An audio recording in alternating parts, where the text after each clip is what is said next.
Ce matin, la gendarmerie des transports aériens de Roissy vient de lancer une opération à haut risque. Et c'est Franck, un adjudant de 45 ans, qui la coordonne. Mobilisés sur le tarmac de l'aéroport, ces hommes traquent un réseau international de trafiquants. Ils s'apprêtent à retenir cet avion de ligne qui doit bientôt décoller.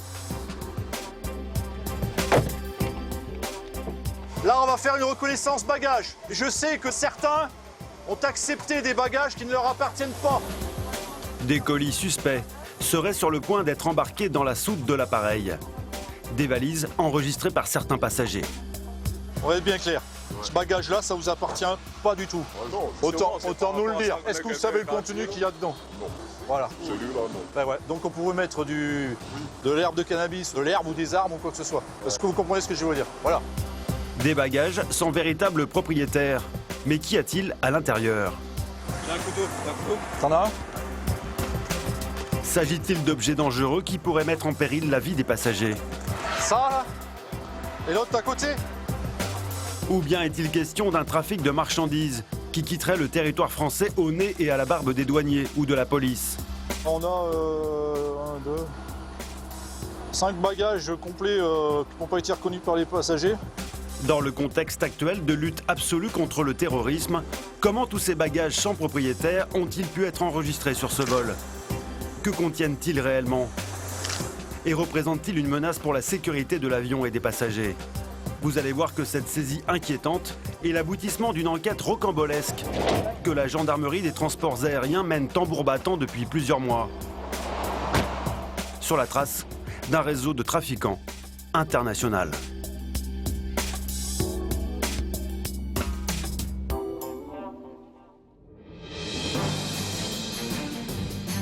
À une vingtaine de kilomètres au nord-est de Paris, Roissy-Charles de Gaulle, le premier aéroport français et l'un des plus importants au monde.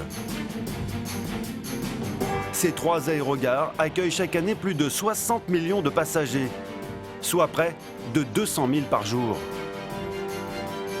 Pour faire vivre et fonctionner ce mastodonte, 700 sociétés dans une multitude de secteurs. Conséquence, cet aéroport est l'une des plus grosses entreprises d'Île-de-France, avec un chiffre d'affaires de près de 2 milliards d'euros par an.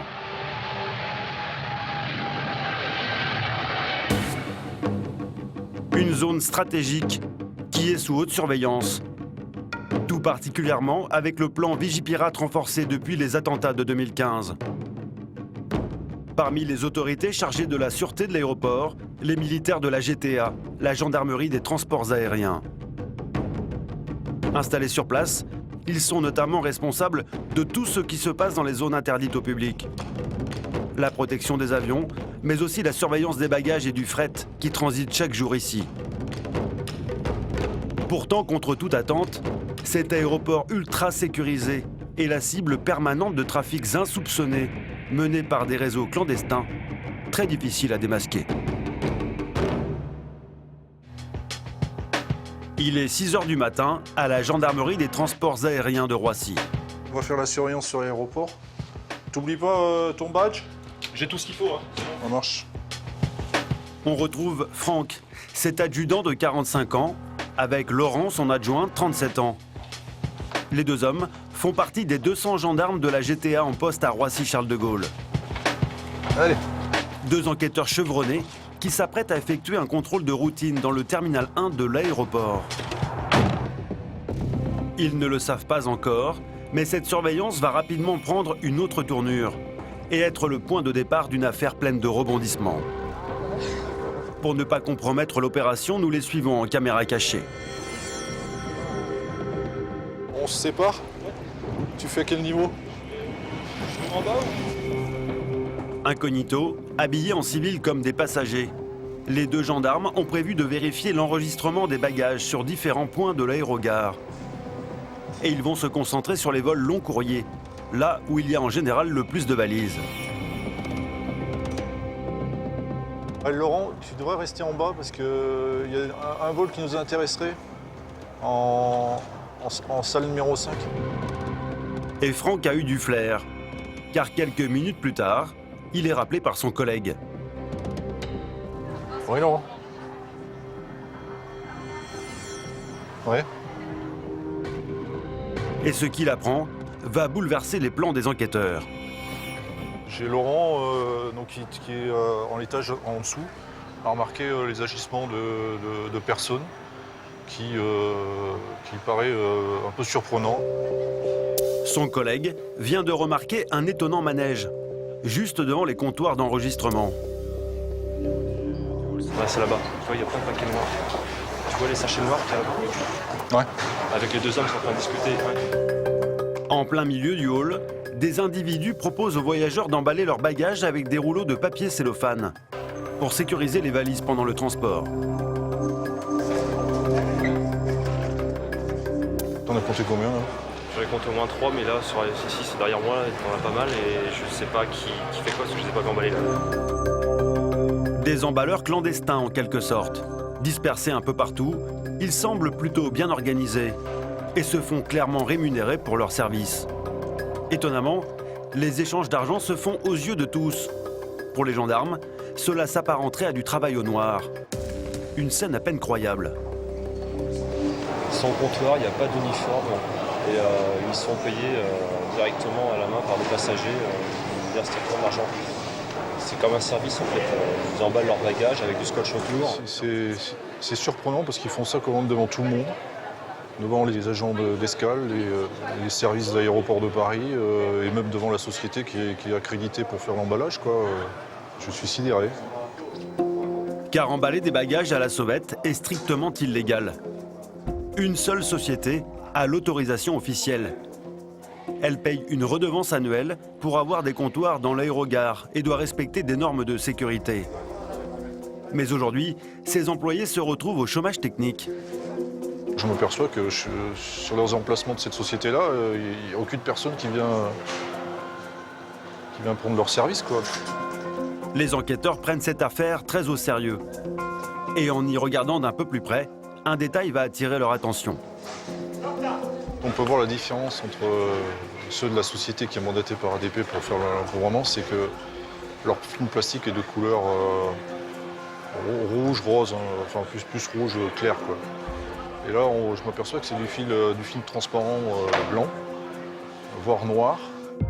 Effectivement, le film plastique de la société accréditée par ADP, le gestionnaire des aéroports de Paris, est toujours rose foncé. Alors que les emballeurs utilisent un simple cellophane blanc ou noir. Et ce matin, les valises avec du cellophane blanc s'entassent sur les chariots. Le business de ces emballeurs clandestins présumés semble bien rodé. Alors, les enquêteurs se demandent s'il ne s'agit pas d'un réseau organisé. C'est qu'il va falloir qu'on détermine s'ils agissent tout seuls ou s'il y a un chef qui commande une équipe, quoi. Et là, de ce qu'on a vu ce matin, je ne peux pas le déterminer, même si on a un nombre impressionnant de gens qui effectuent ce service-là. Pour connaître l'ampleur de ce trafic supposé, Franck et son collègue vont pouvoir compter sur un allié de poids, le système de vidéosurveillance de l'aéroport. Des dizaines de caméras qui filment 24 heures sur 24 tous les halls d'enregistrement de l'aérogare. Ces vidéos vont nous permettre d'établir d'une part l'heure à laquelle les individus seront arrivés sur le terminal 1 et on va pouvoir également remonter un petit peu dans le temps, c'est de voir si c'est la première fois que ces individus viennent sur la plateforme ou s'ils viennent régulièrement. Pour le savoir, les enquêteurs vont visionner toutes les images mises à disposition par l'aéroport. Première étape pour Franck et son collègue, repérer le nombre d'emballeurs clandestins qui agissaient dans l'aérogare le matin même. Combien on en compte là? 1, 2. 1, 2. Il y en a un, tout à l'heure en blanc, je l'ai vu, il est accroupi, il a son emballé. 3. Caché derrière. 3. Voilà, l'autre il vient de passer quelque chose, ça fait 4. Donc déjà rien qu'au niveau, à ce niveau-là, on en a déjà 4. Et voilà, avec des sacs. Sur d'autres extraits, les gendarmes identifient 6 autres emballeurs à la sauvette. En tout, il serait une bonne dizaine à alpaguer les clients dans cette zone du terminal 1. Ils sont tous groupés au même endroit, donc ça veut dire qu'ils se connaissent tous. Donc on peut se poser la question de savoir s'ils agissent en groupe, c'est-à-dire presque une bande organisée, quoi. Pour les enquêteurs, la piste du réseau se précise. Et en observant la façon de faire de ces individus, de nouveaux éléments vont venir conforter leurs soupçons. Ah, ils mettent leur matériel dans les valises. Donc ils récupèrent des rouleaux dans les valises. On constate que ils ont tous le même, apparemment, ils ont tous le même mode opératoire, c'est qu'ils ont chacun un chariot avec des valises, et dans ces valises-là, ils ont leur matériel pour effectuer l'emballage des bagages des passagers, quoi. La conviction des enquêteurs est faite. Ils auraient bien affaire à une filière organisée de travailleurs illégaux. Des individus qui n'en seraient pas à leur coup d'essai. Mais impossible pour l'instant de savoir qui est leur chef. On voit bien que c'est pour la première fois qu'ils le font.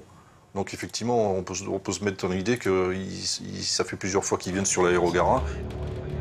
Pour avoir la certitude qu'il s'agit bien d'un réseau organisé, les deux enquêteurs vont donc décortiquer les images des jours précédents. Ouais, t'as remonté une semaine avant? Une semaine avant, voire... Le même jour, ouais. Ah bah, on va regarder ça. Et la vérification ne tarde pas à porter ses fruits. Ah, là. Excuse-moi. Ah, là. Hop là. Tiens. Bonjour. Ah bah, vas-y, la même tenue vestimentaire. Ouais. Bon, allez. Allez, voilà, je me base. Ah, oui, ça c'est du caractéristique, Ouais, ça. un, deux, Voilà, on trois. peut dire que c'est les mêmes. Allez, ça fait un qui emballe. Regarde. Et voilà bagage. En épluchant des dizaines d'heures de vidéos, Franck et Laurent vont s'apercevoir que ce groupe d'individus s'installe chaque jour au terminal 1 depuis des semaines et que leur technique semble bien au point. Donc 5 heures, 5h50 pour des personnes. 5h50 pour ta personne. Vas-y, avance un peu. Ouais, donc 6 à heures. 6h du matin, il commence déjà. Bon, 6h, voilà, ça arrive. On constate sur les vidéos qu'ils arrivent en général vers 6h du matin et ils repartent avant midi. Ils empruntent le CDG-Val. Après CDG-Val, il y a plusieurs possibilités. Soit ils ont stationné un véhicule au niveau du parking, ou alors ils prennent le RER au niveau de Roissy-Pôle. Des individus qui empruntent toujours le même chemin pour quitter l'aérogare. Ils prennent le train de l'aéroport qui relie chaque terminal à la gare RER. Mais impossible de savoir ce qui se passe après, en l'absence de caméra. Après ce qu'il a vu ce matin, Franck est convaincu d'être confronté à un trafic de grande ampleur. C'est impressionnant au niveau du nombre de personnes, au niveau du nombre de bagages qu'ils traitent. Ils ont peur de rien. Ils font ça naturellement, si on peut dire. Ah, pour eux, c'est naturel. Les vidéos ont livré quelques indices, mais pour l'instant, impossible de savoir qui sont ces individus, ni d'où ils viennent.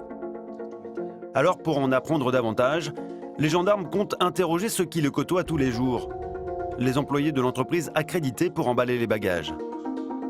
Et Franck et son collègue ne vont pas tarder à découvrir que l'affaire est bien plus grave qu'ils ne l'imaginaient.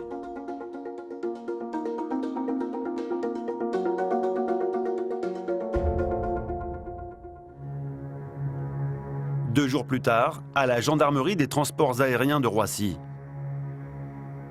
Bonjour. Bonjour. Les enquêteurs ont convoqué le directeur de la société d'emballage officielle de l'aéroport.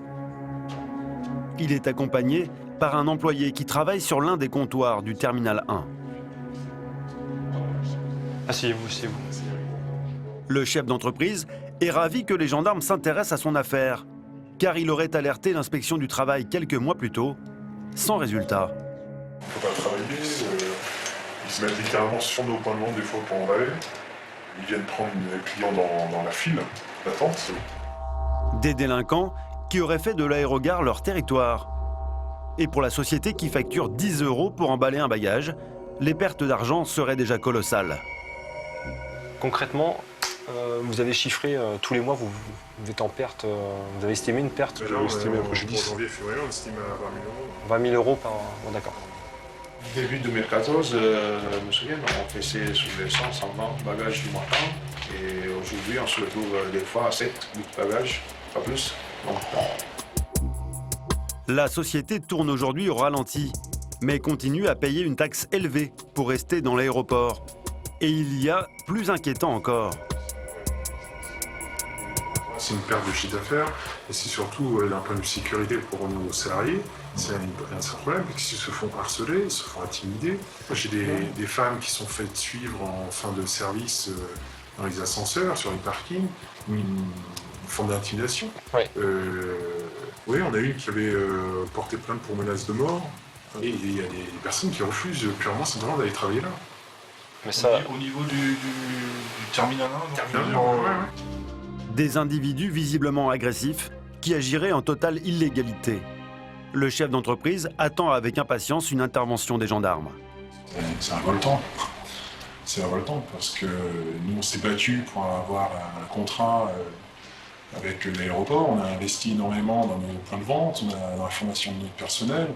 Et quand on voit des personnes qui arrivent comme ça en zone publique, s'installer comme si de rien n'était et le faire aux yeux de tout le monde, il y a une incompréhension, c'est certain. Grâce à ce témoignage, les enquêteurs savent désormais que ces emballeurs illégaux seraient installés dans l'aéroport depuis bien plus longtemps qu'ils ne le croyaient. Le problème sera réglé dans les jours qui viennent. Croisons les doigts. Voilà, merci encore. Merci beaucoup. Des personnes qui seraient menacées physiquement depuis des mois. Une entreprise qui pourrait mettre la clé sous la porte. L'affaire devient prioritaire pour les gendarmes, avec un premier objectif, identifier les membres de ce réseau supposé d'emballeurs clandestins. Sur les images vidéo, difficile de distinguer leur visage. Alors, pour obtenir des détails sur ces individus suspects, ils vont se concentrer sur les passagers, ceux qui payent pour se faire emballer leurs bagages. Et ils vont découvrir qu'en plus d'être organisé, ce business serait extrêmement rentable. Quelques jours plus tard, au petit matin, Franck et son collègue Laurent se retrouvent dans leur bureau à Roissy. Ils ont décidé de se rendre une fois encore au terminal 1 pour observer le manège des emballeurs clandestins présumés. Avec une caméra cachée dans son sac à dos, Laurent compte filmer de près les individus en plein travail. Ce matin, les enquêteurs veulent ainsi repérer des voyageurs qui se font alpaguer et pouvoir les interroger. Le but de cette opération ce matin, c'est de déterminer le prix que peuvent proposer les emballeurs aux passagers et en même temps de connaître plus ou moins la manière d'opérer, notamment sur la façon dont ils ont été abordés. Les passagers seront entendus en tant que témoins. Ils ne risquent aucune poursuite. Lorsqu'on va identifier un client, donc on va se présenter en salle d'embarquement et on a un questionnaire tout prêt. Pas plus de 5-6 questions. Hein. Avant toute chose, les enquêteurs vont s'assurer que les emballeurs sont bien sur place. On fait peut-être un tour avant. On va déjà vérifier. Pour ne pas éveiller les soupçons, Franck et Laurent se séparent. Nous les suivons en caméra cachée. Rapidement, ils retrouvent le groupe d'emballeurs clandestins présumés. Et à cette heure matinale, les affaires vont déjà bon train. Mais impossible de rester à proximité. C'est un espace restreint et tout en cercle, quoi. Donc il faut qu'on reste assez éloigné et qu'on surveille ça de loin sans pour autant se faire remarquer, ce qui n'est pas évident. De son côté, Laurent se poste à l'autre extrémité du hall. D'ici, il va pouvoir observer les agissements des vendeurs à la sauvette sans être vu et filmer toute la scène avec sa caméra cachée. Et très vite, il repère une cliente. Il y a une passagère, une petite dame a priori. Il y a l'individu qui a pris son bagage sur le chariot et qui justement est en train d'emballer en ce moment le bagage. Elle s'est fait emballer 3 bagages. Elle a donné un billet. Il y a de l'argent qui était... J'ai vu une transaction en tout cas. Pas de doute, il s'agit bien d'une cliente qui a payé la prestation de la main à la main. Aussitôt, Laurent contacte Franck pour lui signaler. Après avoir repéré la destination de cette voyageuse, les deux enquêteurs décident de l'attendre en salle d'embarquement pour pouvoir l'interroger avant son départ. Bonjour. Gendarmerie. Bon, mais merci. Le vol de la passagère décolle dans moins d'1 heure. Elle devrait donc arriver d'un moment à l'autre.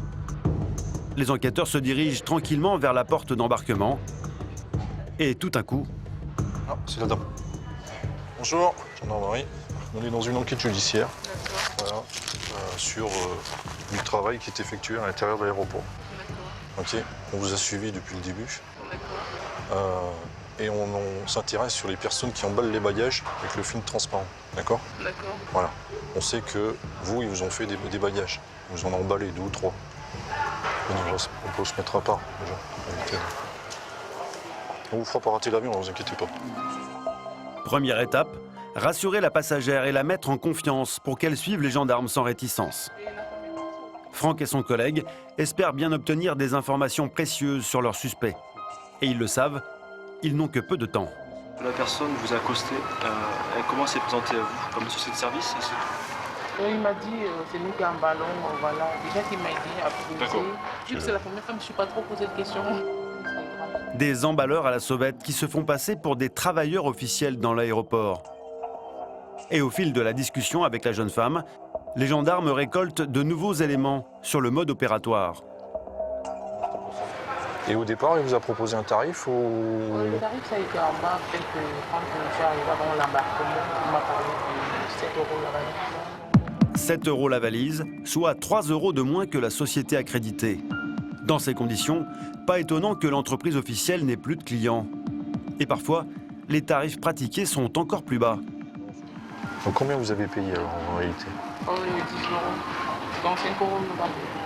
Ah, d'accord. Pour les 2 bagages, vous avez donné 10 €. Ok. Il n'a rien dit sur le fait que vous ayez payé moins que ce qu'il vous proposait au départ, puisque, mettons, c'était 14 € les deux. Voilà. Et il vous a rien dit? En fait, il m'a dit, je lui ai dit, parce que j'avais 2 billets de 5 €.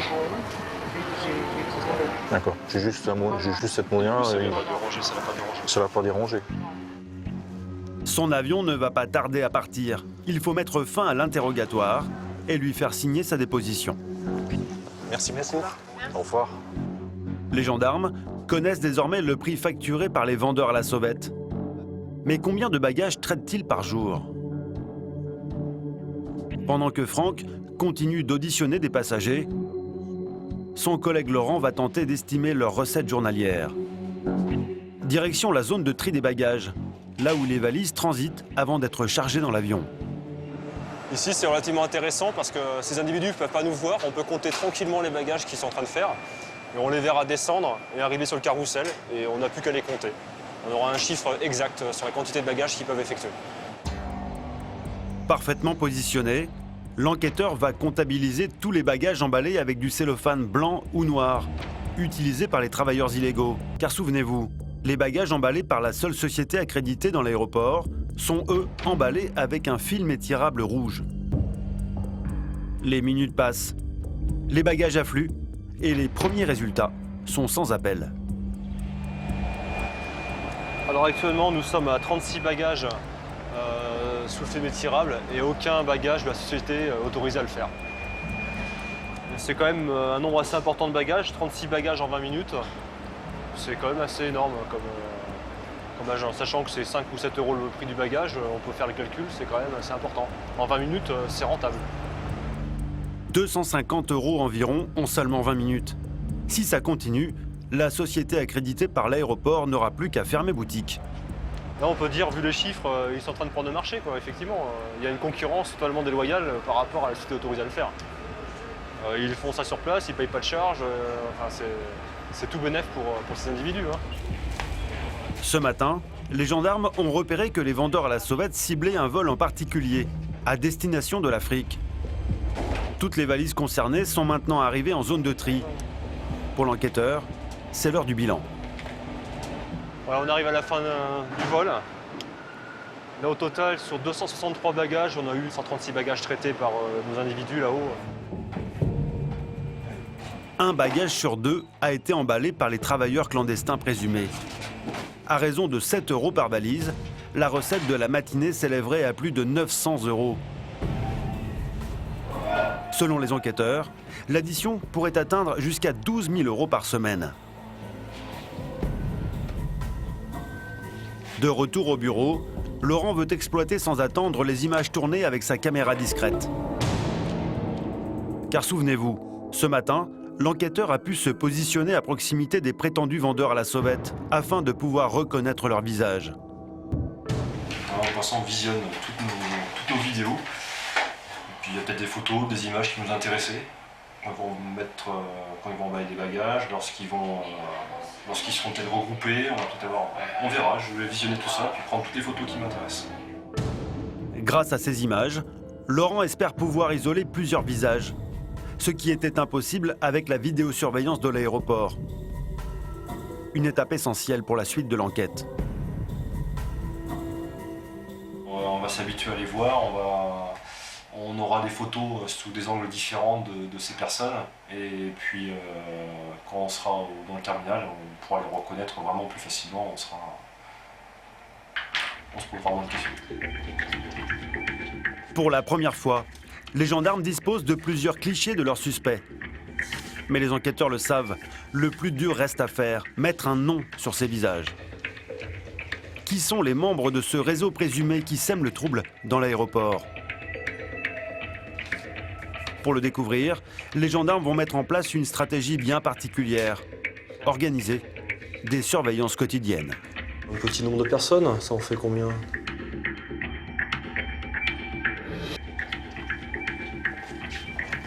Pour la première fois, les gendarmes disposent de plusieurs clichés de leurs suspects. Mais les enquêteurs le savent, le plus dur reste à faire, mettre un nom sur ces visages. Qui sont les membres de ce réseau présumé qui sème le trouble dans l'aéroport? Pour le découvrir, les gendarmes vont mettre en place une stratégie bien particulière. Organiser des surveillances quotidiennes. Un petit nombre de personnes, ça en fait combien? À Roissy, dans les semaines suivantes, les gendarmes intensifient leurs investigations sur le réseau d'emballeurs à la sauvette qui aurait envahi le terminal 1. Chaque jour, Franck et son collègue Laurent se relaient sur le terrain. Grâce aux photos qu'ils ont prises, ils vont surveiller leurs suspects 24 heures sur 24, en espérant qu'ils fassent un faux pas. En retirant de l'argent dans un distributeur, par exemple, ou en payant dans l'une des boutiques de l'aéroport. Ce qui permettrait aux enquêteurs de récupérer un numéro de carte bancaire et donc une identité. La piste est mince, mais au bout de quelques jours, leur patience va finir par payer. Franck, Ouais. je viens du terminal 1 et j'ai vu un des gars qui emballait les bagages. Il est sorti, un mec qui est sorti du groupe, qui s'est dirigé vers la poste. Il est resté environ 5 minutes et après il est sorti avec une feuille dans la main. Il s'est redirigé vers le groupe. Et j'ai profité quand il est parti là-bas, j'ai pris une petite photo de lui. Regarde. Le gars, il est à la poste. Il faut que tu voies l'agent de la poste et on fait une réquise et puis on demande tous les documents qui ont été effectués dans la tranche d'horaire en question. Ouais, donc ça fait bien. Avec une réquisition, les employés de la poste sont tenus de transmettre aux enquêteurs tous les éléments dont ils disposent. Les suspects viennent-ils de commettre leur première erreur? S'il a fait une opération bancaire comme un retrait ou un dépôt ou même des transferts d'argent au Western Union par exemple, avoir une identité parce qu'ils sont obligés de présenter une pièce d'identité. Donc déjà, ça nous fera une première piste pour avoir une identité sur l'un des individus qui emballent les valises. Une demi-heure plus tard, Laurent repart avec la réquisition en main. Direction le bureau de poste de l'aérogare. Il veut présenter au plus vite la photographie de l'individu à la personne qui était présente ce matin à l'accueil. Ça s'est passé il y a très peu de temps. J'ai repéré qu'il n'y avait pas trop de monde non plus qui allait à la poste, donc je pense qu'il y a une grande chance qu'elle s'en souvienne quand même. Le gendarme le sait, cette première piste pourrait donner un coup d'accélérateur à l'enquête. Pour nous, c'est un moment important parce que on a beaucoup de visages, mais on n'a aucun nom, donc on a peut-être une chance de récupérer une identité. Donc la poste, là, ça tombe au bon moment. Pour ne pas compromettre l'opération, notre caméra reste dehors. Car à l'intérieur du terminal, les emballeurs clandestins présumés sont toujours à l'œuvre. Pas question de se faire repérer.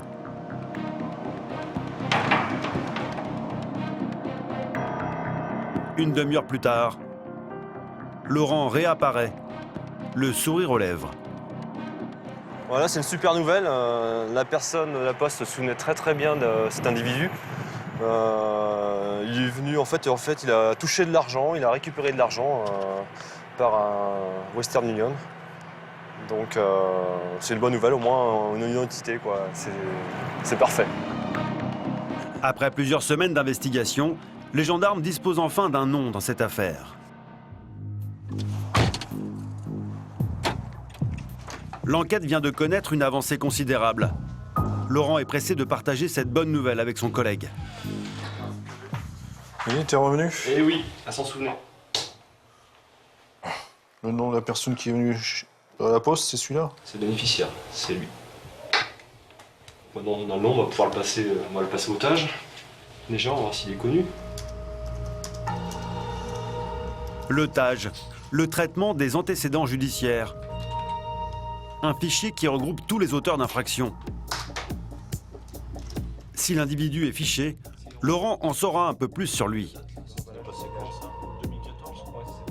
Un problème à l'aérogare. Sans déposer plainte pour les faits de violence réciproque suite à un différend à cause du tarif de l'embargage de bagages. Ah, c'est marrant ça. C'est fort possible que ce soit un passager qui se soit plaint du travail effectué par les intéressés, là, par l'individu qu'on a identifié et que le tarif lui plaisait pas, quoi. Incroyable. L'homme âgé de 30 ans que nous appellerons Moussa a déjà été arrêté dans l'aéroport pour une affaire d'emballage de valises, justement. Un différend qui aurait mal tourné. Les enquêteurs en savent maintenant davantage sur cet homme aux antécédents violents. Mais s'agit-il du leader supposé des emballeurs clandestins de valises? Les gendarmes l'ignorent encore. Cet individu est désormais leur suspect numéro 1. Le seul nom dont ils disposent pour l'instant dans cette affaire. Les gendarmes espèrent maintenant compléter l'organigramme du réseau en tentant d'identifier tous les autres membres. Puis tu me tiens au courant après? D'accord. Ouais. À la recherche de nouveaux indices, ils se replongent dans les images de vidéosurveillance. Et en scrutant chaque détail, ils vont faire une nouvelle découverte. Hop. Allez, encore un billet. Qu'est-ce qu'il fait avec le billet? La poche, hop. Dans la poche. Il est en train de prendre, dans son sac, il prend un film étirable. Le passager, son bagage, il est là. Ouais, tout à fait. Il prend un film étirable. Et juste à côté, sur le chariot, des chemises sont étrangement empilées. On dirait quoi? Des vêtements sous blister, ça? Et ça, c'est pour passager, ça. Non, c'est pas passager, ça. Des vêtements sous blister qui appartiendraient à l'emballeur clandestin présumé. Ce qui est assez intriguant, on voit sur le chariot qui appartient à un individu qui emballait les bagages, il y a en fait des vêtements sous blister. Il y a le passager qui est à côté, qui regarde, l'individu qui a l'air de ronger le sac du passager, je sais pas ce qu'il fait. Et soudain, Il les met dans sa valise. Le passager prend les vêtements sous blister qu'a amené l'individu, là, il les met dans sa valise. Ils sont en train de bourrer la valise de vêtements. Bah, à première vue, ils utilisent les passagers pour faire aussi du transport gratuit, quoi. d'autres passagers embarqueraient en plus de leurs bagages personnels des cabas entiers, ces gros sacs rayés caractéristiques des vols à destination de l'Afrique. Du trafic de fret en quelque sorte, qui permettrait d'acheminer des marchandises sans payer les droits de douane. Les enquêteurs se retrouvent désormais avec deux affaires. L'une concerne l'emballage clandestin de bagages par des travailleurs au noir installés dans l'aérogare. L'autre, un trafic de fret orchestré par ces mêmes individus qu'ils soupçonnent de se livrer à l'exportation illicite de marchandises. Les gendarmes ont désormais une deuxième piste à creuser dans leur enquête. Mais toujours un seul suspect identifié. Alors ils vont passer à la vitesse supérieure et mener une opération de terrain bien connue des services d'enquête.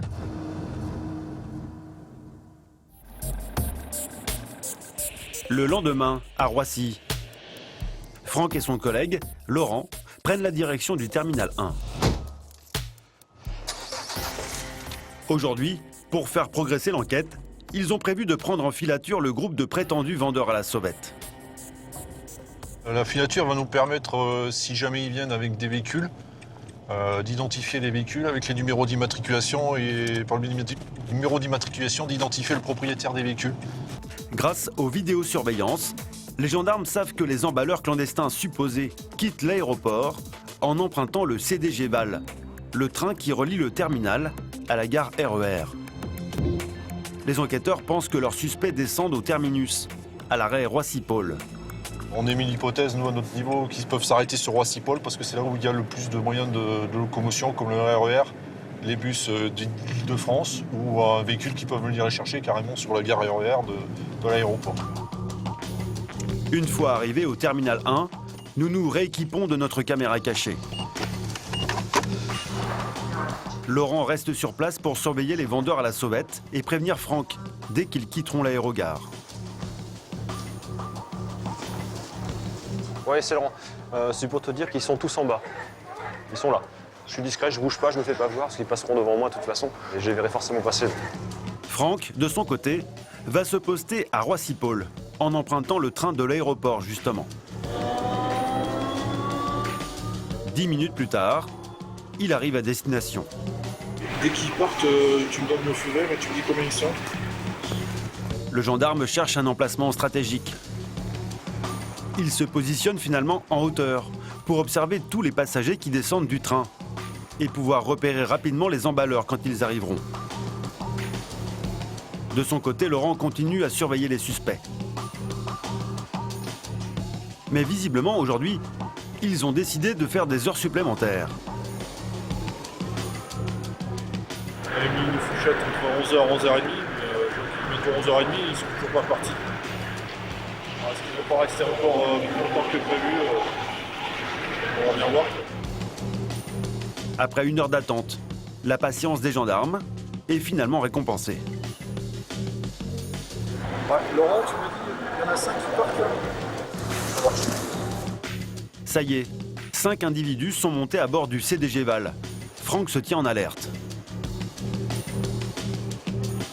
Quelques minutes plus tard, un train entre en gare et l'enquêteur ne met pas longtemps à repérer les suspects.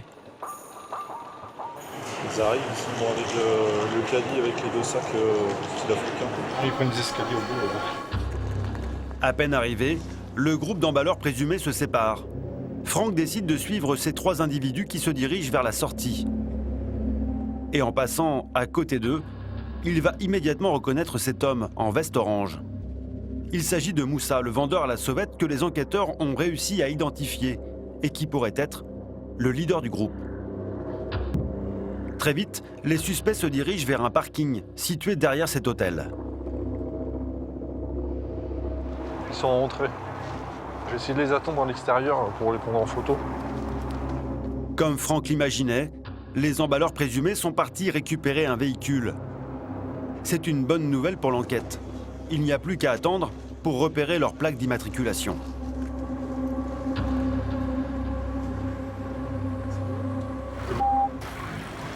On a ouvert. La voiture passe juste devant Franck. Le point de vue est idéal pour prendre en photo la plaque d'immatriculation.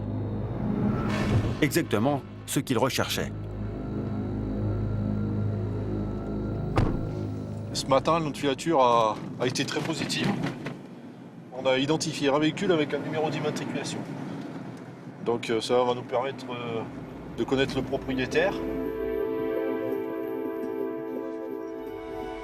Retour à la brigade. Il n'y a pas de temps à perdre.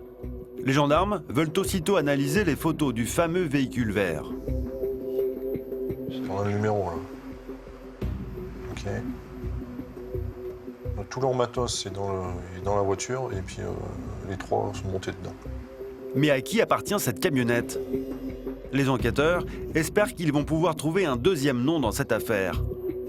Pour cela, ils consultent le fichier national des immatriculations de véhicules, le CIV. C'est la même identité que celui qu'on a identifié, Non, mais date de naissance, ouais. celui qui a retiré de l'argent à la poste là. C'est ça, exactement. La voiture appartient à Moussa, leur principal suspect. L'homme qui portait une veste orange à la sortie de l'aéroport et que Franck avait reconnu ce matin lors de sa surveillance. Décidément, tous les indices convergent vers cet individu. Le seul emballeur clandestin présumé, identifié par les enquêteurs pour l'instant. Ils en sont désormais persuadés.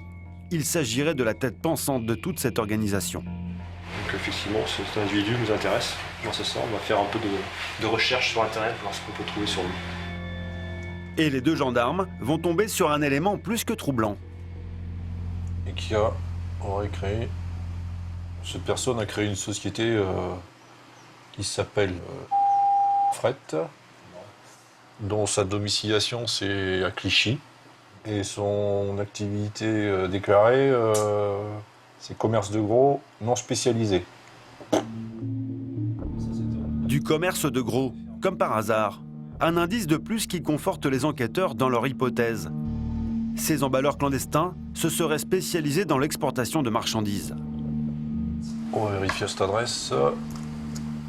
Alors déjà, l'adresse existe. Peut-être une piste pour savoir où les marchandises destinées à l'export sont entreposées. Mais malheureusement, les gendarmes vont vite déchanter. On s'aperçoit qu'en fait, cette société loue des box et sert de domiciliation à des entreprises, c'est-à-dire de boîtes aux lettres ou de bureaux. Une adresse qui serait une simple boîte aux lettres, pour brouiller les pistes sans doute. Tout cela ne semble pas très légal. Les enquêteurs en sont persuadés, leur principal suspect serait au cœur d'un trafic d'import-export. Car tous les indices convergent vers lui. Un versement d'argent par Western Union qui lui est directement adressé. Et une camionnette verte enregistrée au nom de ce même individu. Alors les gendarmes vont se concentrer sur cette camionnette verte et rester à l'affût de tous ces étranges va-et-vient. Dès le lendemain, ils vont éplucher une fois encore les images de vidéosurveillance de l'aéroport pour repérer le véhicule lors de son arrivée au terminal 1. Et en surveillant la porte la plus proche du hall où s'installent les emballeurs clandestins, voilà ce qu'ils vont découvrir. Bon, l'arrivée du... Effectivement, dès 5 h du matin, leur principal suspect remplit 2 caddies entiers de colis. Ils sont très chargés quand même, et puis le visage de ce passager ne m'est pas inconnu, c'est sûr, il fait partie du groupe, il n'y a pas photo. Ils sont chargés, donc c'est pour ça qu'ils sont sous véhicule. On peut y mettre pas mal de marchandises. On voit très bien la manière d'opérer, c'est assez bien organisé, c'est bien fait. Hein. Et régulièrement, Laurent retrouve Moussa, le leader supposé, qui semble bien gérer les finances du groupe. Il y a une remise d'argent, là. Je sais pas qui c'est. Le principal suspect semble toujours accompagné d'un bras droit, quand il est dans l'aérogare ou lors de ses déplacements en voiture. Alors pour savoir de qui il s'agit, les gendarmes vont trouver une petite astuce. Une semaine plus tard, Franck et Laurent ont demandé à des collègues d'organiser un contrôle routier à la sortie de Roissy pour intercepter la camionnette verte. Alors, impeccable? Impeccable. Ça s'est bien passé? Très bien. Visiblement, cette ruse n'a pas éveillé les soupçons des suspects. Alors, Deux. Veste en cuir et Oui. l'autre avec la casquette. Ouais. Un individu avec une casquette, un élément distinctif que les enquêteurs connaissent bien. alors ça c'était le conducteur. Voilà, donc ça, Donc c'est on va mettre un gramme c'est de- bien. Voilà, donc ça, c'est le conducteur. Ouais, c'est bien lui. Il s'agit bien du principal suspect, l'organisateur présumé de ce réseau d'emballeurs clandestins supposés. Et donc, le passager, bon, la photo, c'était comme ça aussi. Vu que c'est une photocopie, c'est très compliqué, quoi. Une simple photocopie de demande de renouvellement d'un titre de séjour. Cette fois, les gendarmes ont une nouvelle identité, mais la photo est illisible. Et un détail les intrigue.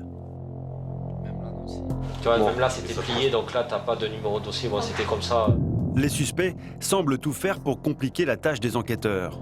Ça fait bizarre, hein. Ouais. Ouais, c'est bizarre.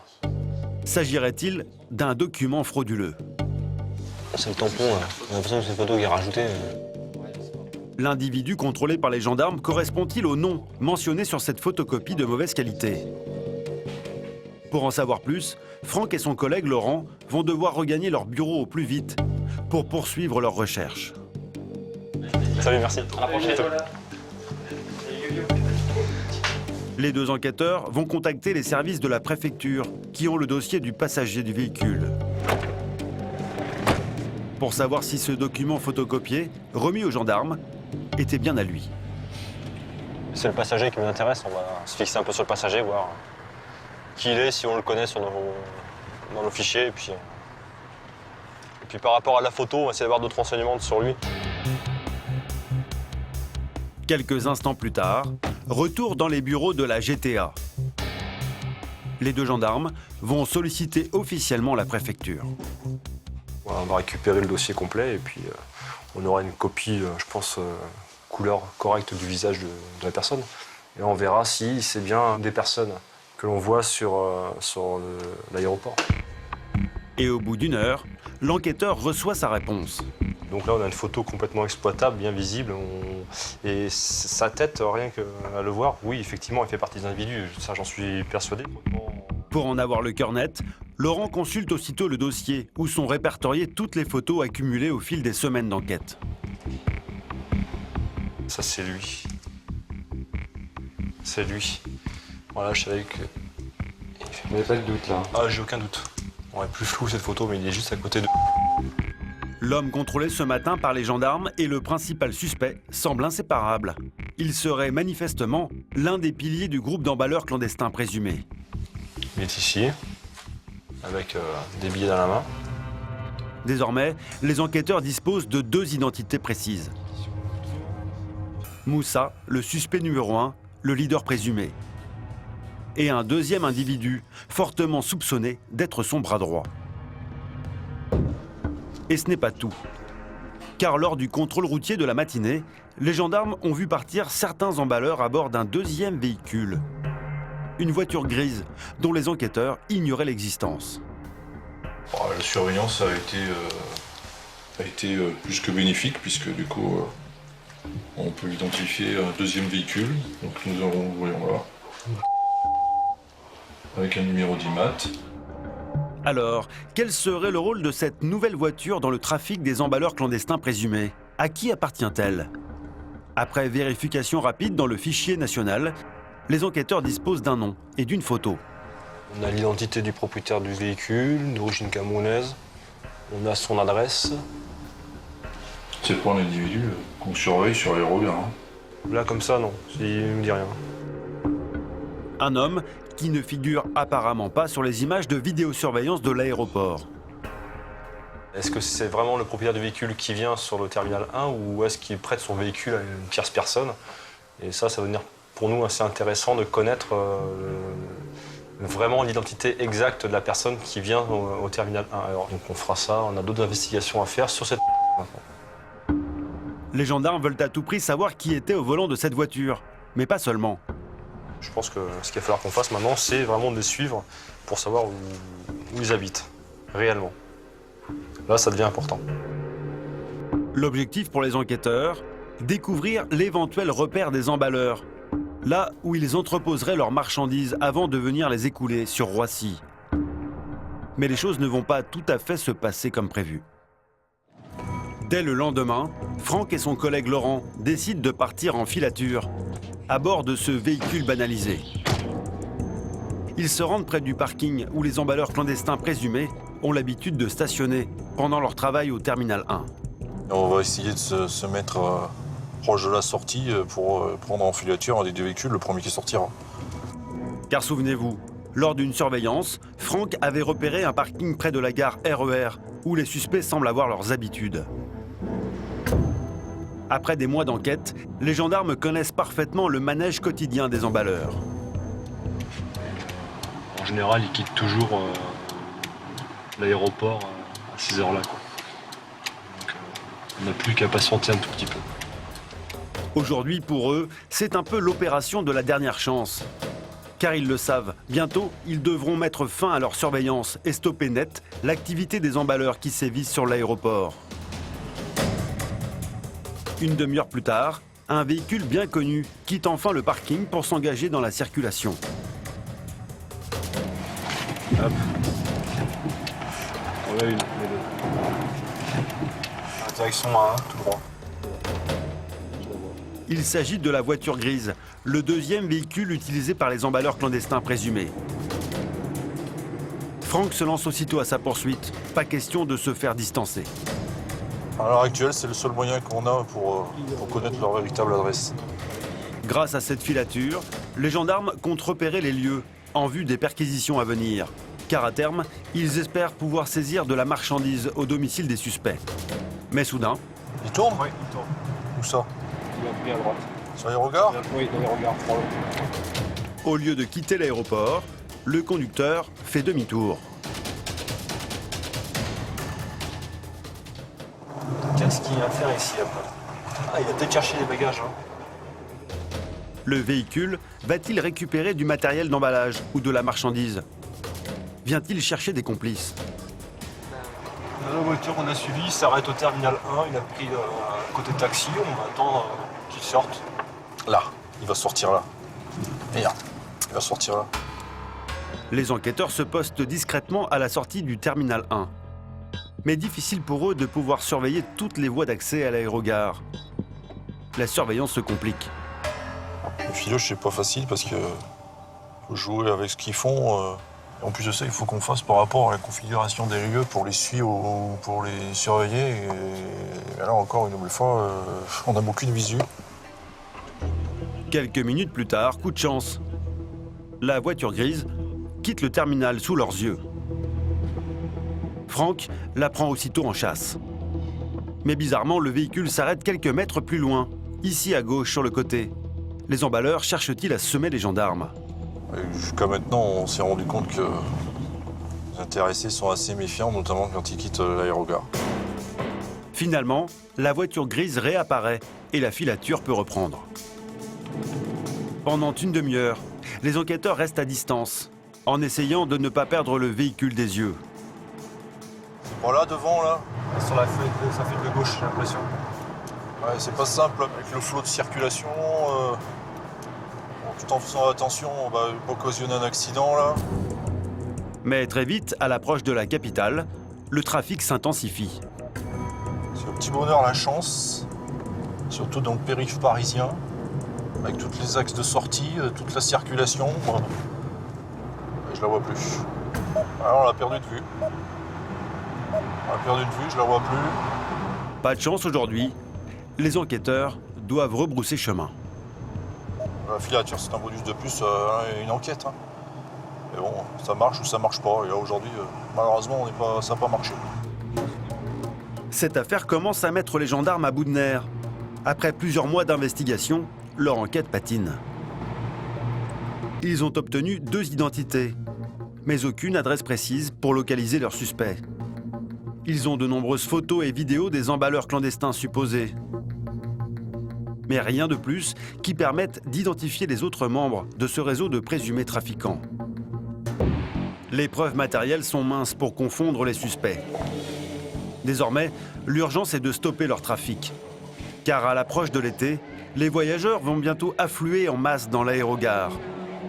Les enquêteurs vont donc décider de prendre les emballeurs clandestins présumés en flagrant délit.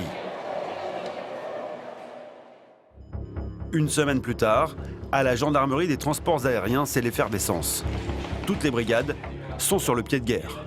Les tasers, c'est bon pour toi? C'est bon? Allez.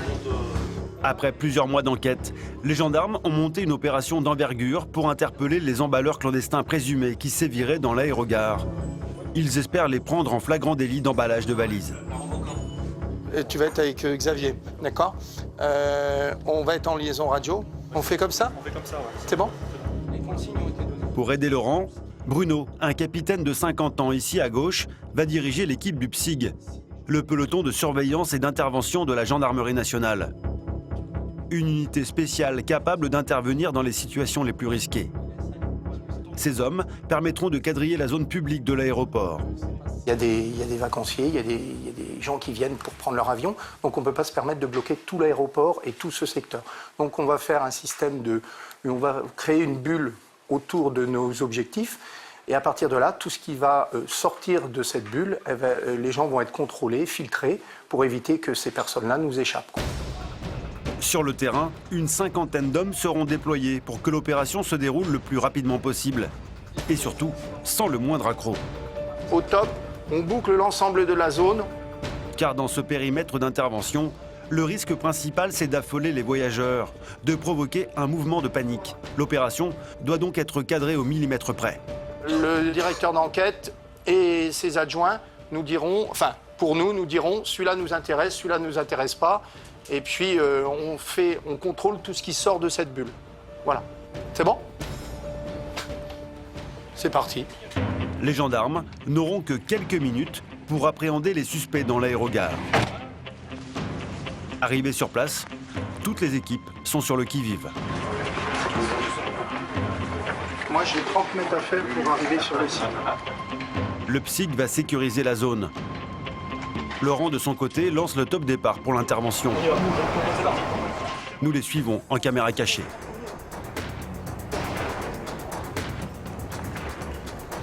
Là-bas. Reste avec Laurent. Pour être le plus efficace possible, Laurent est en contact téléphonique permanent avec Franck. Ce dernier a les yeux rivés sur les écrans de contrôle de tout le terminal. Grâce à cette position stratégique, il est parvenu à identifier tous les travailleurs prétendus illégaux présents sur le site. Laurent n'a plus qu'à procéder aux interpellations. En agissant de cette manière, les gendarmes évitent les mouvements de foule qui peuvent s'avérer dangereux en période de grand départ. Les premières arrestations commencent dans le calme. Vous avez une pièce d'identité sur vous?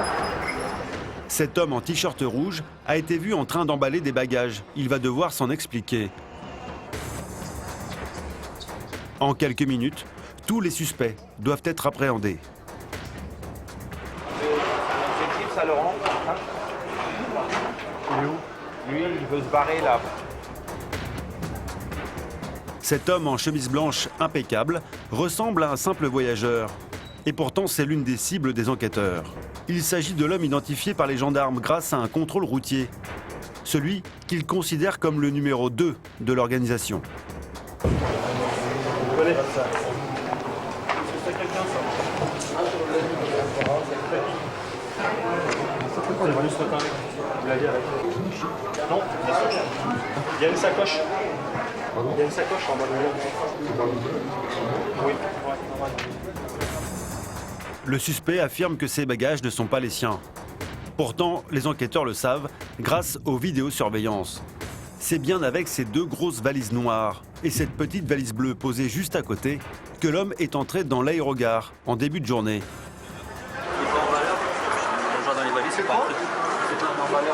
Normalement, il doit avoir son matériel. On va regarder dedans. Ah voilà. Voilà.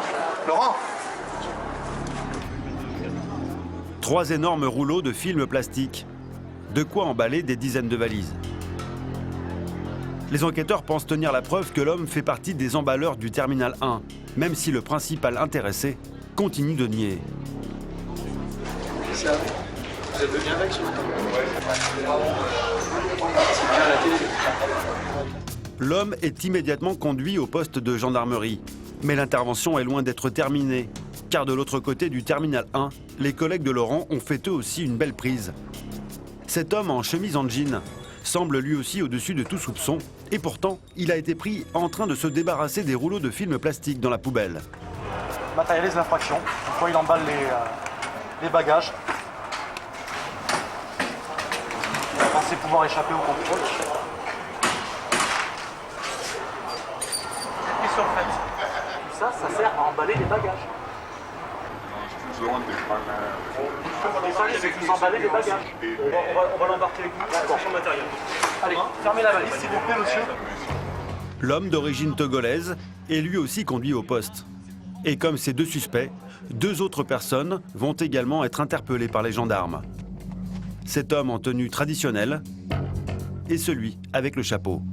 Que ce soit clair et net, vous êtes à notre disposition. Au total, 7 personnes ont été arrêtées, soupçonnées de travail dissimulé au sein de l'aéroport. Mais aucune trace de Moussa, le principal suspect. Était-il absent ce matin? A-t-il réussi à se volatiliser pendant l'intervention? Laurent n'est pas complètement surpris. Je m'attendais pas non plus à avoir 100% des objectifs, mais j'ai un bon petit paquet déjà, donc c'est pas mal. L'opération menée par les différentes équipes n'aura duré que 40 minutes. C'est bon pour tout le monde? Remontez, on y va. Allez, on y va. Hop, c'est parti. Direction la gendarmerie pour entendre les 7 suspects. Je passe dans chaque bureau, là, je vais prendre les identités de tout le monde. Et pendant que Laurent lance les auditions, une dernière opération doit se dérouler sur le terrain.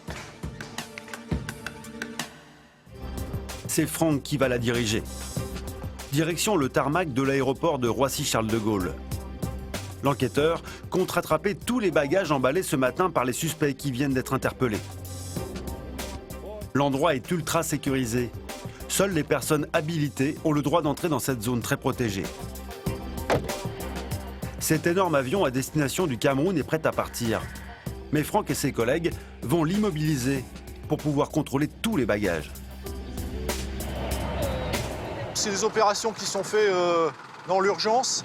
Il faut quand même qu'on arrive à traiter avec le chef d'escale et qu'on prévoit tout l'appareillage qui permettra déjà au niveau des passagers de ne pas les faire patienter sur le tarmac et que l'opération se passe rapidement parce que sinon on mettrait trop en retard l'avion. Pour Franck, cette opération est capitale pour l'enquête, car il sait que dans ces containers se trouvent de nombreux colis suspects. En effet, depuis plusieurs mois, l'enquêteur a constaté que les emballeurs clandestins présumés demandaient à certains passagers d'enregistrer des valises supplémentaires à leur nom. Un trafic qui leur permettrait d'acheminer de la marchandise à l'étranger, à la barbe des douaniers. Alors, pour y voir clair, Franck va solliciter l'aide des voyageurs enregistrés sur ce vol. Les passagers vont arriver par bus. On va mettre tous les bagages sur le tarmac et on va demander à chaque passager de reconnaître leur bagage. Les valises sont alignées sur le tarmac pour être identifiables facilement. Celles qui resteront en plan seront par déduction les valises n'appartenant à aucun passager. Là, on va faire une reconnaissance bagages. Vous allez reconnaître vos propres bagages. Mais je sais que certains ont accepté des bagages qui ne leur appartiennent pas. Alors je tiens à dire, le passager n'aura aucun problème. Pas question d'affoler les passagers pour qu'ils collaborent au mieux. Et cet homme en polo blanc est le premier à jouer carte sur table. On va être bien clair. Ce bagage-là, ça vous appartient pas du tout. Autant nous le dire. Le passager a accepté d'enregistrer ce gros sac avec ses bagages. Il doit le remettre à l'arrivée au véritable destinataire. Voilà le problème, c'est qu'à l'heure actuelle, il ne faut pas accepter de bagages, ça vous est répété plusieurs fois, ne pas accepter de bagages de quelqu'un. Est-ce que vous savez le contenu qu'il y a dedans? Non. Voilà. Celui-là, non. Ben ouais. Donc on pourrait mettre de l'herbe de cannabis ou quoi que ce soit là-dedans, vous êtes contrôlé au Cameroun, vous allez être emprisonné à la place de certains. Vous comprenez ce que je veux vous dire? De l'herbe ou des armes ou quoi que ce soit. Est-ce que vous comprenez ce que je veux vous dire? Voilà. Sans visiblement mesurer les risques, l'homme aurait même accepté de faire passer d'autres paquets. Les 2 boîtes ne sont pas à lui, elles doivent être rajoutées. Le dessous, c'est bien à lui. 2 petits colis qui viennent s'ajouter au gros sac désigné précédemment, enregistré à son nom. Des bagages suspects qui vont tous être saisis par les gendarmes. T'en as un?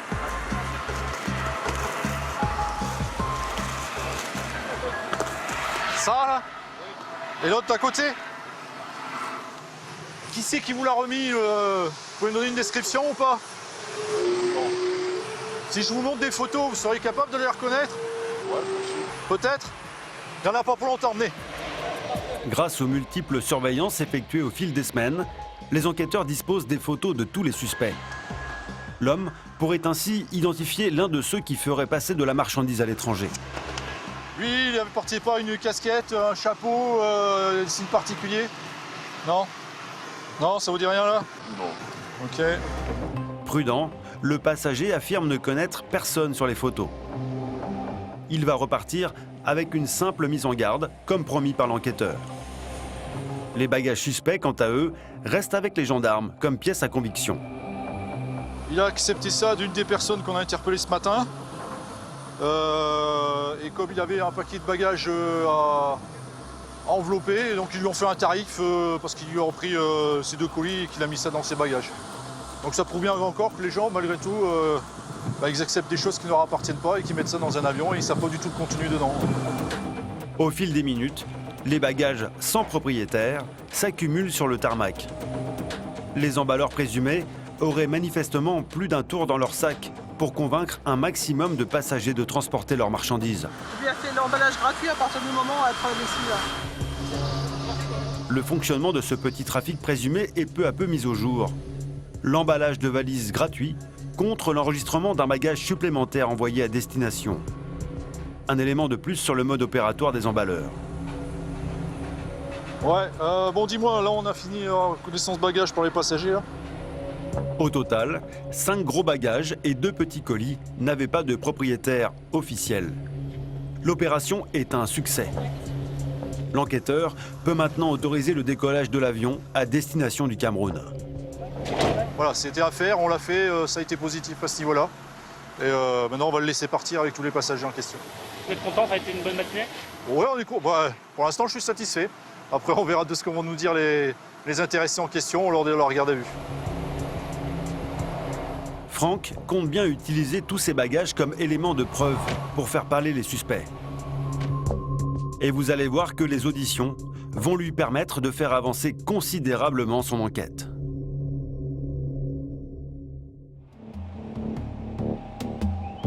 À la GTA, 4 des 7 suspects ont été placés en garde à vue pour travail dissimulé. Les 3 autres vont être entendus en audition libre. Parmi les interpellés en flagrant délit ce matin, cet homme d'origine togolaise en chemise en jean. Souvenez-vous, il a été surpris en train de se débarrasser dans une poubelle de rouleaux de film plastique qui lui serviraient à emballer les valises des voyageurs. En audition, l'homme reconnaît rapidement qu'il emballe des bagages à l'aéroport depuis peu. Il ferait cela pour gagner un peu d'argent, dit-il, le temps d'obtenir ses papiers et de régulariser sa situation en France. Mais après quelques vérifications, les gendarmes s'aperçoivent que cet homme n'a entamé aucune démarche auprès de la préfecture. Résultat, les autorités ont rapidement tranché sur son sort. Le procureur de la République a décidé d'un classement de la procédure, puisque la préfecture a délivré une obligation de quitter le territoire français.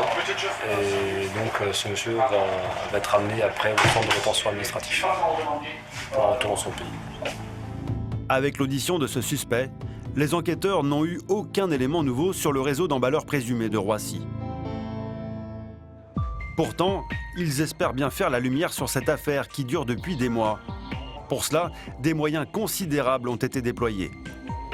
Briefés au fur et à mesure par Franck et Laurent, une vingtaine d'enquêteurs ont été mobilisés pour mener les interrogatoires en parallèle. Et cet après-midi, Romain, un gendarme de 45 ans, va entendre cet homme en jogging rouge. Il fait partie des personnes interpellées à l'aéroport. Décontracté en apparence, cet homme au chapeau se faisait passer pour un simple voyageur. Mais il n'a pas dupé les gendarmes, car il était en possession d'éléments plutôt probants. Dans sa valise, les enquêteurs ont trouvé le parfait arsenal de l'emballeur de bagages. Des rouleaux de film étirable. Mais aussi du scotch spécial pour les colis de gros volume. Et toute une série de cabas, sans doute utilisés pour acheminer des marchandises. Les matériaux de travail, chef. L'homme n'a pas d'autre choix que de se rendre à l'évidence. Alors aussitôt, il tente de fournir aux gendarmes une explication. Moi, en fait, j'ai travaillé en société. J'ai tous les documents de ma société sur lesquels je travaille et que je cotise. C'est pas pareil avec ce que vous appelez le travail dissimulé. C'est quoi votre société? Logistique. Le suspect prétend détenir une société de logistique. À première vue, rien d'illégal dans tout cela. Il dit ne pas comprendre pourquoi il est entendu pour travail dissimulé. Ça, on va vérifier. On va vérifier, notamment ce que vous déclarez aux impôts et tout ce qui s'ensuit au niveau de votre société. Elle est de quand? Elle est de mars. La société serait donc toute récente. Mais ce qui intéresse les enquêteurs, c'est ce qui s'est passé avant la création de cette entreprise. Et vous allez voir que l'homme va très vite changer de version. Donc avant mars 2015, qu'est-ce que vous faisiez exactement? De l'emballage ou pas? Pour être sincère avec vous, je faisais de l'emballage. C'était légal ou c'était pas légal selon vous, hein? Je sais pas. Alors je ne sais pas. Moi, je cherchais juste légal ou pas légal. Du moment où j'avais pas le travail, donc je cherchais de quoi nourrir mes enfants, c'est tout. D'après ses déclarations, l'homme n'avait pas le choix. Il faisait de l'emballage de valises pour gagner un peu d'argent et nourrir sa famille. La toute première fois que vous êtes venu à Roissy pour faire ça, c'était quand? La toute première fois? C'était l'année dernière, décembre 2013. Fin décembre 2013. Après quelques minutes, le suspect reconnaît sans difficulté qu'il travaille sur Roissy depuis 1 an et demi. Il aurait découvert la combine par hasard, un jour où il accompagnait son frère à l'aéroport. Je suis venu accompagner mon frère qui voyageait. J'ai vu comment le mec il fait emballer son bagage à côté. Et voilà, moi j'ai dit, mais attends, si c'est mieux de travailler comme ça, pourquoi je... Mais pour les enquêteurs, il ne s'agirait pas d'un simple dépannage pour un père de famille en difficulté. Ils sont persuadés d'avoir affaire à un réseau organisé. Alors ils vont tenter de pousser leurs suspects dans ces retranchements. Question suivante. Pouvez-vous me dire combien vous donnent en moyenne vos clients? Il peut me donner 10 centimes, je ne refuse pas. Il me donne 20 centimes, je ne refuse pas. Comme s'il me donne 5 euros, je vais prendre. Par jour, il y a des jours où je gagne 30 euros, il y a des jours où je gagne 20 euros, il y a des jours où je gagne 25, il y a des jours où je gagne... C'est tout. Bah, vous ne travaillez pas pour 30 euros, vous me prenez pour un idiot ou quoi? Chef, même si c'est pour 10 euros, moi je me lève à 3 h du matin pour 10 euros. Parce qu'avec ces 10 euros, j'achète du lait pour mes enfants. Plus de 200 euros dans votre portefeuille. Une somme plutôt élevée pour un homme qui affirme travailler à son compte pour quelques euros. Les gendarmes en sont persuadés, il ferait bien partie d'un réseau d'emballeurs clandestins et serait rémunéré en conséquence. Sur les images de vidéosurveillance, ils l'ont repéré à plusieurs reprises, effectuant des échanges d'argent avec un individu. Qui n'est autre que Moussa, le numéro 1 supposé du réseau. Celui qui coordonnerait ce business illicite au terminal 1 de Roissy depuis plusieurs mois. Fort de ces éléments à charge, les enquêteurs décident d'aller droit au but. Donc ça se passait comment pour la rémunération? Bah, et celui-là? Quand je donne un coup de main à quelqu'un... Il ne payait pas. Il vous payait pas? L'homme persiste, alors les gendarmes vont abattre leur carte maîtresse pour tenter de le déstabiliser. Alors, comment expliquez-vous que lors de nos surveillances, on a vu vous remettre de l'argent ou l'inverse, c'est-à-dire où vous lui avez remis de l'argent? Il peut me prêter 10 euros ou 20 euros pour faire, je ne sais pas pour donner à qui, et après moi je les rends. Arrêtez de dire que vous travaillez gratuitement. Malgré l'insistance des gendarmes, l'homme ne lâche rien. Il ne semble pas disposé à compromettre Moussa, le leader présumé du réseau d'emballeurs clandestins. Au bout de 2 heures d'audition, sa ligne de défense n'a pas bougé. Selon lui, il travaillerait bien en toute légalité, grâce à sa société. Aujourd'hui, vous me parlez de travail dissimulé, je vous dis non. Ce que j'ai fait, je le déclare. Vous faites de l'emballage de bagages. Et vous cachez là, votre société vous avez créé depuis quelques semaines. Vous avez la gueule du monde? Mais vous y êtes depuis des mois, depuis des années, peut-être au terminal pour faire ça. Alors arrêtez là, expliquez. Les enquêteurs savent qu'ils n'obtiendront rien de plus. Ils décident donc de stopper l'interrogatoire. Désormais, ils comptent sur les autres auditions en cours pour faire la lumière sur l'organisation de cette filière de travailleurs illégaux supposés. Comme celle de cet homme, en t-shirt rouge. Ce matin à Roissy, il avait été le premier à être interpellé par les gendarmes. Sans aucun matériel sur lui, sans sac ni valise. Quelques minutes seulement après avoir été vu en train d'emballer des bagages. Et face aux enquêteurs, il va raconter avec aplomb qu'il vient à Roissy de temps en temps, simplement pour donner un petit coup de main aux voyageurs camerounais. Vous, quand vous êtes venu sur l'aéroport, vous rendez des services aux compatriotes, c'est ça? Oui. Vous ne faites pas de business, en fait. Vous venez à titre gracieux. Vous minimisez les choses à chaque fois. C'est votre ligne de défense. Bon, ok, mais c'est pas bon. Rien à faire, le suspect nie toute implication. Alors Laurent a une idée pour tenter de le faire parler. Il est coriace, hein? Car l'enquêteur sait que le suspect a été vu le matin même en train d'emballer 14 bagages.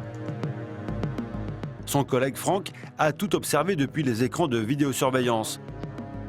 Il a même capturé les images les plus probantes avec son appareil photo. En les faisant défiler, les 2 gendarmes vont découvrir un élément clé qui leur avait échappé.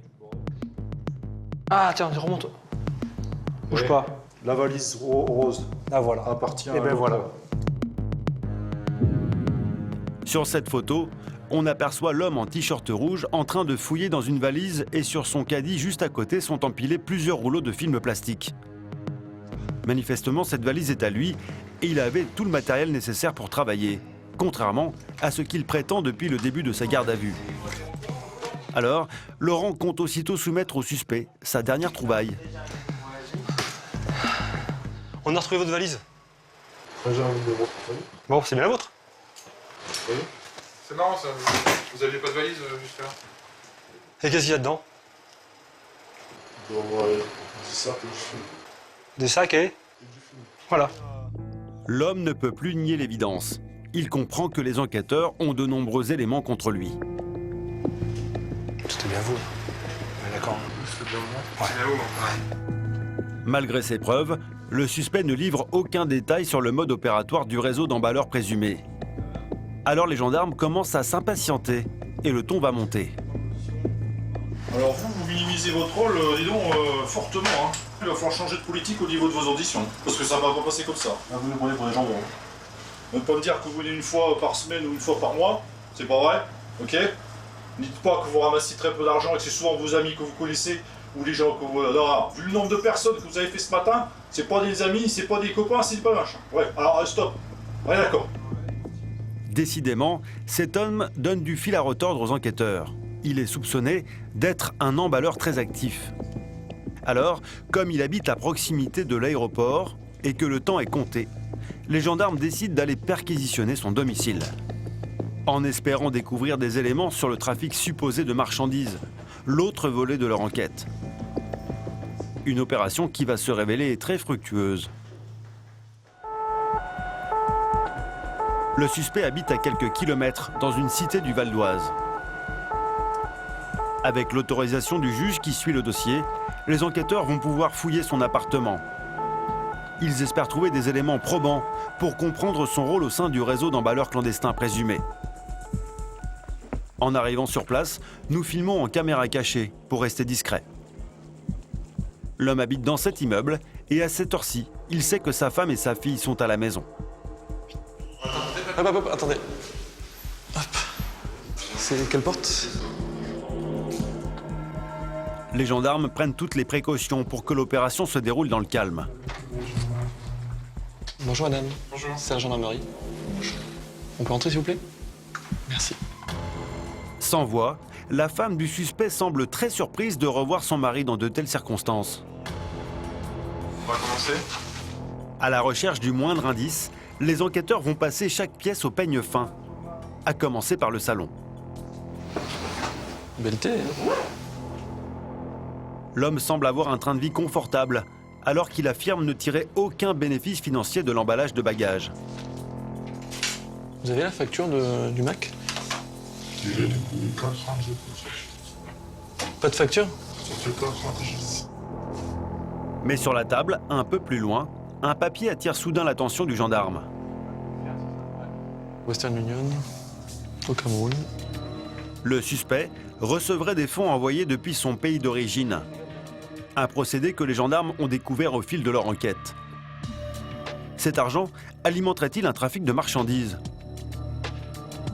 Pour le savoir, ils vont fouiller tous les placards de fond en comble. Et quelques minutes plus tard... Ah, c'est quoi ça? C'était où? Là.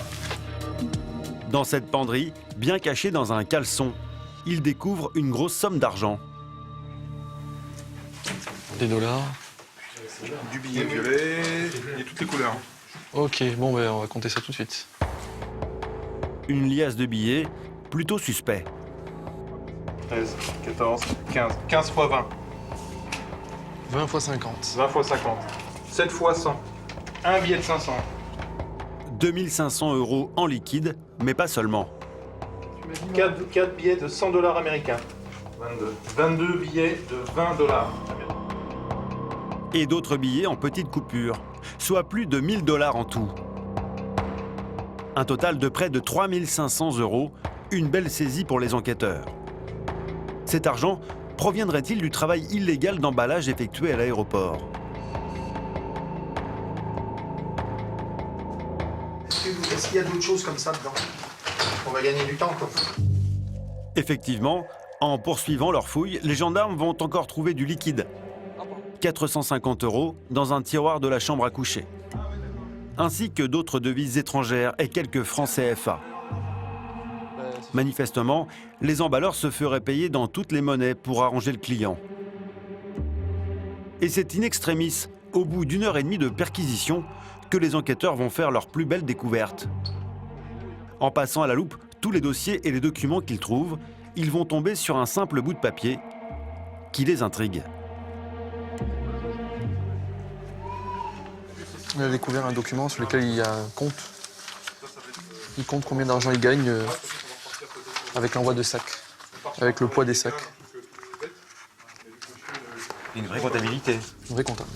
Des sommes d'argent affectées à l'envoi de marchandises au Cameroun, minutieusement répertoriées sur cette feuille. Tout semble indiquer que le suspect se livrerait à du trafic de fret. Les enquêteurs commencent à avoir de nombreux éléments à charge contre le mis en cause, alors ils décident de mettre fin à la perquisition. Toutes les pièces retrouvées sur place aujourd'hui seront soigneusement placées sous scellé pour être versées au dossier d'enquête. De retour au poste, les gendarmes s'apprêtent à placer le suspect en cellule. Donc, vous allez signer des cartons de scellé. Franck, le directeur d'enquête, et Laurent, son adjoint, décident de faire le point sur la situation avec les collègues qui les ont aidés à mener les auditions. On a des éléments complémentaires, donc là c'est confirmé, même s'il y en a certains qui minimisent leur rôle, mais bon, c'est confirmé qu'ils font leur exercice illégal d'emballage de bagages sur l'aéroport.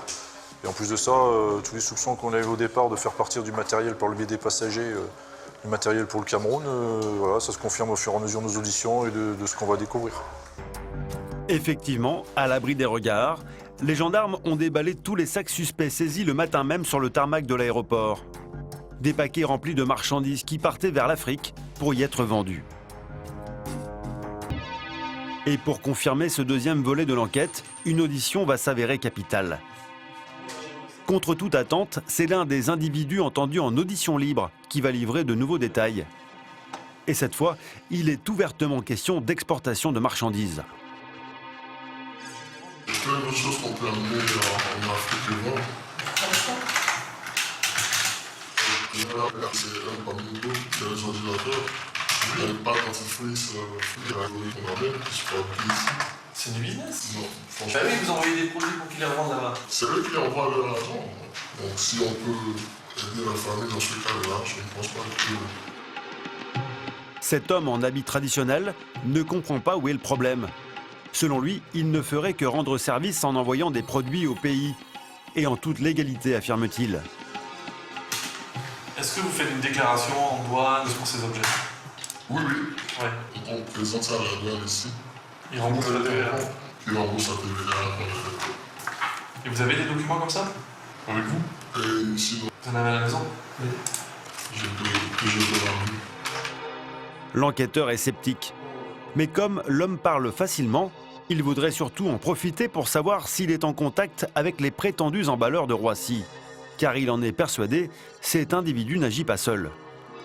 Est-ce qu'il y a d'autres personnes, à votre connaissance, qui pratiquent comme vous cette activité d'import-export entre l'Afrique et la France? Bon, ça reste la famille, hein, mais... Non, franchement, non. Vous êtes le seul? Ouais, les gens qui le font, je ne sais pas. Brusquement, l'homme devient nettement moins bavard. Il ne semble pas prêt à mouiller ses complices supposés. Alors pour tenter de le coincer, Laurent vient lui soumettre un élément qui pourrait le compromettre. Une photo. Dans la photo 7. Oui, c'est moi. C'est moi, vous discutiez avec qui? J'ai fait des surveillances, je vous ai vu avec les autres, vous discutez avec. Voilà. Qu'est-ce qu'ils font là-bas sur place? Expliquez-nous. C'est un emballeur, oui, mais quel lien? C'est un emballeur? Oui, c'est des gens qui sont là. Voilà. Mais quel lien vous pensez? C'est pas là. Est-ce que j'ai avec monsieur? Non, mais qu'est-ce que vous voulez que je fasse de leur vie? L'homme semble exaspéré et peu à peu, se sentant acculé, il va changer de version. Si, peut-être c'est quelqu'un que je connais, peut-être pourquoi pas. Vous avez peur de quoi? Rien. Vous avez peur de lui? Non. Mais si. Quand même. Si. De son chef alors? Non, il n'y a pas de chef là. Il n'y a pas de chef? Non. Non, en fait, je ne sais pas comment ça fonctionne. Peut-être qu'ils ont des gens derrière qui les poussent à faire ce qu'ils font. À demi-mot, l'homme reconnaît l'existence d'une filière organisée, même si l'omerta semble la règle. Les enquêteurs savent qu'il n'en dira pas plus, mais cela conforte leurs soupçons. La garde à vue touche à sa fin. Au téléphone, Laurent attend désormais les instructions du procureur de la République. Et au bout de quelques minutes, il obtient une décision. Pour moi, c'est pas un classement sans suite, c'est un rappel à la loi, c'est pas grand-chose. C'est toujours ça. Un rappel à la loi, c'est-à-dire que tous les individus entendus aujourd'hui ne seront pas jugés pour l'instant. Mais l'infraction de travail dissimulé restera dans leur dossier. Quant à l'export illicite de fret, ils ne seront pas poursuivis faute de preuves matérielles. Alors les enquêteurs vont tout faire pour mettre en garde les suspects, à commencer par le numéro 2 supposé du réseau, entendu à huis clos depuis le début de la journée. Souvenez-vous, il s'agit de l'homme en chemise blanche arrêté ce matin. Celui que les enquêteurs ont identifié comme étant le bras droit supposé du leader du réseau.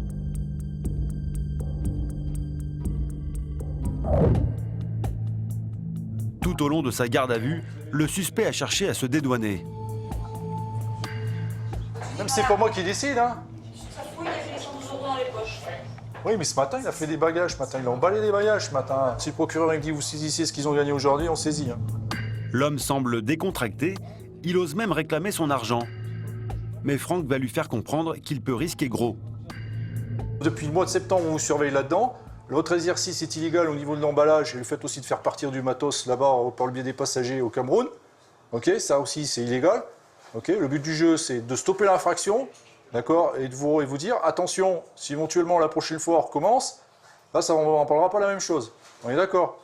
Ok, donc, vous plaignez pas si jamais on vous saisit vos 112 €, parce que par rapport à ce que vous avez fait avant, vous avez plus gagné que 112 €. Oui? Parce que j'en ai vu des liasses de billets. Hein. Après 10 mois d'enquête, les gendarmes savent que leur dossier est bien fourni pour confondre les suspects. En cas de récidive, la justice ne leur fera pas de cadeau. Je vous revois là-bas, soit moi ou mes collègues, on vous prend de suite, et là, c'est direction la maison d'arrêt. On s'est bien compris? Voilà. Même s'il est remis en liberté, pour l'instant, sans aucune décision judiciaire, c'est pas grave, puisque de toute façon, il reviendra, on va le reconvoquer, il va revenir, et puis là, il y aura une suite qui sera donnée à son dossier et au fait qu'il se reproche. Car les enquêteurs comptent bien convoquer Moussa, le suspect numéro 1, et entendre à nouveau tous ses complices présumés. Pour l'heure, à part celui qui doit quitter le territoire français, les 6 autres individus interpellés aujourd'hui sont tous remis en liberté. S'ils récidivent à l'aéroport, ils risquent jusqu'à 3 ans de prison et 45 000 € d'amende.